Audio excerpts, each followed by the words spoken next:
ഇന്ന് നമുക്ക് രാവിലത്തെ കാപ്പിക്കേ കൊഞ്ച് ഫ്രൈയും അപ്പവും ചൂടാം. അപ്പോൾ നമുക്ക് ഈ ചെറുക്കന്മാരെ തോടൊക്കെ കളഞ്ഞ് വൃത്തിയാക്കാം. കൊഞ്ചെല്ലാം കഴുകി റെഡി ആക്കിയിട്ടുണ്ട്. ഇനി നമുക്കിതിലേക്ക് മസാലക്കൂട്ടിൽ ചേർക്കാം.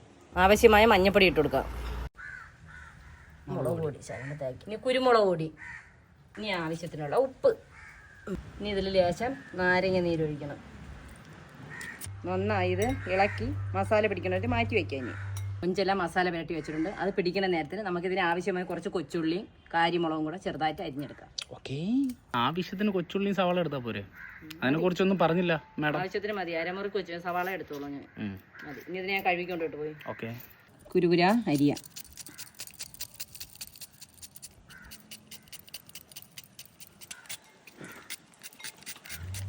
അങ്ങനെ കൊഞ്ച് ഫ്രൈക്ക് അടുപ്പൊക്കെ സെറ്റാക്കി ഇനി ഞാൻ കൊച്ചുരുളി അങ്ങോട്ട് വെച്ചു കൊടുക്കാം. ആവശ്യമായ എണ്ണ ഒഴിച്ചു കൊടുക്കാം. ഓക്കെ, എണ്ണ ചൂടായതിനു ശേഷം ഈ കുരുകുര അരിഞ്ഞ ഇഞ്ചിയും വെളുത്തുള്ളിയും കൂടെ ഇതിലോട്ട് നമുക്ക് ഇട്ട് കൊടുക്കാം. ഇത് ചുമന്ന് വന്നിട്ടുണ്ട്. ഇനി നമുക്കിതിലോട്ട് കരിവേപ്പില ഇട്ട് കൊടുക്കാം.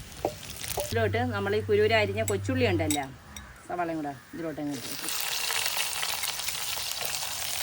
ഇതിൽ നമുക്കിനി ശകലം ഉപ്പിട്ട് കൊടുക്കാം. കാരണം വെച്ചാൽ നമ്മൾ മറ്റേ കൊഞ്ചിൽ ഉപ്പ് വെച്ചാലേ വെച്ചാണ്. ഇനി നമുക്കിതിലോട്ട് കാരിമുളകും തക്കാളിക്കും കൂടെ ഇട്ട് കൊടുക്കാം. ഇതിലോട്ട് ശകലം മഞ്ഞപ്പൊടി, കാരണം വെച്ചാൽ മറ്റേ നമ്മൾ ഇട്ടിട്ടുണ്ട്. ലേശം മുളക് പൊടിയും കൂടെ. ഇതിൻ്റെ പച്ച മണമൊന്ന് മാറി വരുമ്പോഴത്തേക്ക് ആ കൊഞ്ചും കൂടെ എടുത്ത് ഇതിലോട്ട് ഇട്ട് കൊടുക്കണം. നമ്മൾ പുരട്ടി വെച്ച കൊഞ്ചിന് ഇട്ട് കൊടുക്കണം. പൊടിച്ച് വെച്ചതിനകത്ത് മസാലപ്പൊടിയും കൂടെ ഇട്ട് കൊടുക്കണം. ചൂടാക്കി വെച്ചേക്കുന്ന വെള്ളമാണ് ഇതിലോട്ട് തിരിന്ന് ഒഴിച്ചു കൊടുക്കണം. മതി. ഇനി ഇതിനങ്ങ് അടച്ച് വെച്ചിരുന്നാൽ ഇതെവിടെ ഒന്ന് വേവും. അപ്പോൾ അപ്പം ചൂടാൻ വെളിയിലൊടിച്ച് അപ്പം ചൂടാൻ പറ്റില്ല എന്നാണ് പറഞ്ഞത്. കാരണം എന്ന് വെച്ചാൽ അടുപ്പിൽ വെച്ചുള്ള ഇരുമ്പ് ചട്ടിയല്ല, നോൺ സ്റ്റിക്കിൻ്റെ.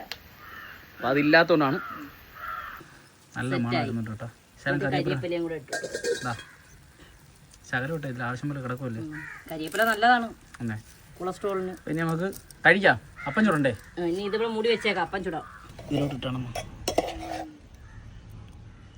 അവിടെ പോയി.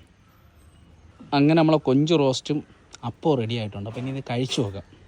ഫസ്റ്റ് ഒരു അപ്പം ഇങ്ങനെ എടുക്കുക, അതിലോട്ട് ഒരു പീസ് ഇങ്ങനെ വയ്ക്കുക, മടക്കുക. ഇനി കഴിക്കാം. കഴിച്ചിട്ട് പറ എങ്ങനെയുണ്ട്. അല്ലെങ്കിൽ ഞാൻ വെച്ച് കഴിഞ്ഞാൽ അങ്ങനെയാണ്. കൊള്ളാവോ? ഉപ്പം